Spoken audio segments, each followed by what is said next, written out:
Arestado ang suspect sa serye ng pang-hold up sa mga convenience store at grocery sa Laguna. At sa isang tindahan, nagkumwari pa siyang magpapadala ng pera gamit ang e-wallet. Saksi, si John Consulta, exclusive.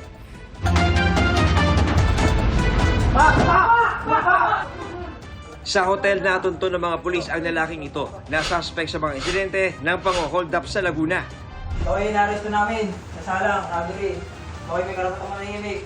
Na-recover sa operasyon ang damit na suot niya nung mang-hold up. Gayun din ang gamit na baril. Isa sa mga hinold up umano ng suspect ang convenience store na ito sa Binyan. Nung una, tila nagpatulong lang siya sa tauhan ng tindahan na magpadala ng pera sa e-wallet ng kaibigan.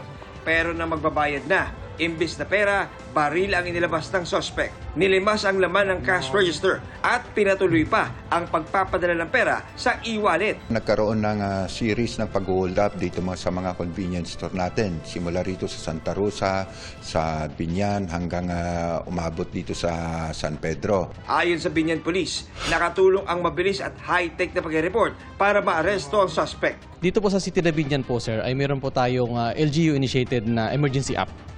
At nagkataon, sir, na yung hinold up nila na convenience center ay may na-install na po tayo doon. Sinisika pa namin makuha ang kanyang pani.